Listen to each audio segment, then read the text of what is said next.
The risky business of flipping real estate is back, and it has some hopeful house renovators putting their family finances on the line. Tonight, you're going to meet women taking big risks. What does it take to turn a total wreck into a money-making dream home? Here's ABC's Rebecca Jarvis for our series, Realty Check. For the last few months, Cam and I have been redoing a house together that we're going to flip, and I have to say, it has been going great. Take it from Modern Family. Trying to flip houses for a profit is not for the faint of wallet. It's from Carrara, Italy. Oh. It's where Michelangelo got the marble to make the David. Oh, now we know why the David couldn't afford any clothes. And it turns out life does imitate art. This is the only bathroom? It is the only bathroom. It's Monday morning, and we're in Charlotte, North Carolina, following a pair of real house flippers. Do you know anything on the electrical or the plumbing? I don't think it's been updated. Two women who have been in real estate for decades, looking for their next big score. But this property looks like a homebuyer's nightmare. 1,100 square feet of hidden horrors. I saw from the exterior the windows would probably have to be replaced. There's definitely a good bit of wood rot. Wood rot, warped floors, a dated bathroom, and a special surprise in the master closet. Oh, okay. Fireplace? Yeah. I don't think this is just kind of putting paint on it and fixing it up. This is a major redo. With the housing market improving since the crash of 2008, home flippers like Kim Williams and Maria Powell are taking advantage of the turnaround. Just taking the ugly house and making it pretty. All right, so what do you think of this one? Well, it's a lot of work. There are some red flags with this one. But it still could be a great property to flip. Flips in North Carolina are up 35% in the last year, with flippers averaging $37,000 gross profit per property.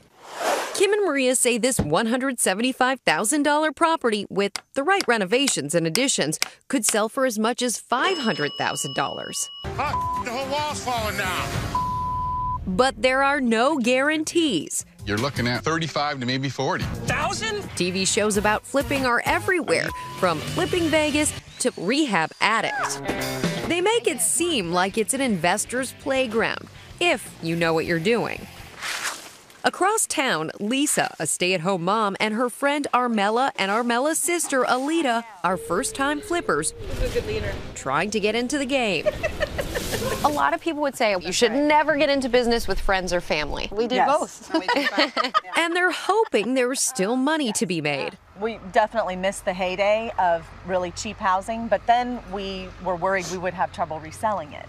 After losing out on 6 other properties in bidding wars, they bought this modest 3-bedroom for $150,000. And what did it look like when you pulled up? It was awful.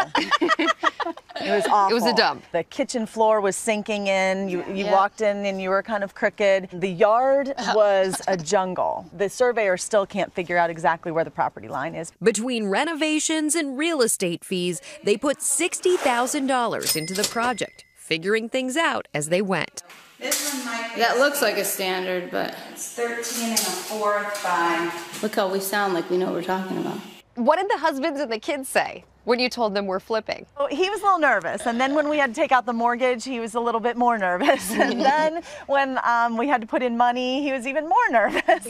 Because it's never a sure thing. That's where the first rule of real estate comes in. Location, location, location. Some of these properties are vacant, and you'd really rather be safe than sorry.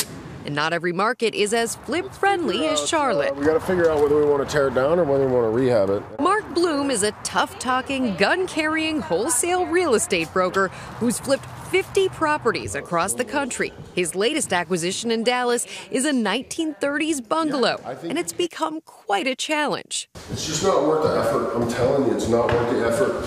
And this yard sucks. Baby, it sucks. He knows it takes a tough skin and a tough dose of reality to be successful in the flipping game. This can't be a first project, a second project, not a 5th project. You've been doing this for 5 years, maybe then you could start to look at something like this. This isn't something someone should dive into. He helps first-time flippers enter the market around the country. I think the misconceptions is that it's very simple. I'm just going to, no money down, and I'm going to make $100,000 in 2 weeks. I think people oversimplify it and they don't take enough time educating themselves. Back in Charlotte, Kim and Maria realize making a profit can be tough. To make this work as a living, you've got to be working about 4, 5, 6 at least to make 4, 5 to 6 to make this work within a year. Look, Maria, this is already under contract. With 12 flips under their belt, Kim and Maria are scouting this up-and-coming neighborhood for homes to add to their portfolio. How you guys doing? They already have one home going up on this block. The people that owned it and lived in it for 40 years were actually here to watch it go down. 313 McDonald will be no more. This used to be a 1,200 square foot home, but for $240,000, Kim and Maria tore it down and are completely rebuilding a 3,800 square foot house that they recently put on the market for $950,000.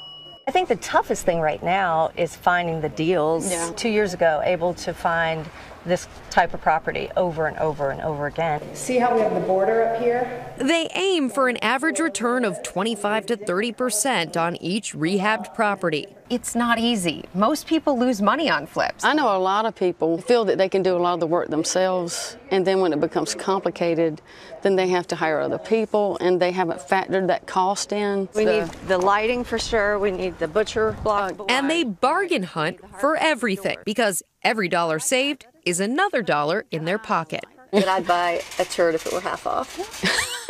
Mark Bloom warns, though, that when rehabbing, the key is to fix it up, not glam it out. Not every house needs to be rehabbed to the level that my wife might want to live in. It needs to be rehabbed to the level of the neighborhood so that we'll sell like any other comp in the neighborhood. Armella, Lisa, and Alita's first-time flip was finally finished after tearing down a wall, removing the chimney, gutting the kitchen, and surviving a snake encounter.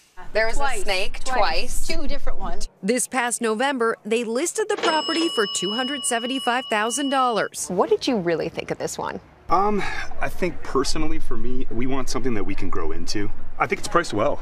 But even after a successful open house, they still don't have any offers. And that leads the women to seriously assess their finances and how long they can keep the house on the market.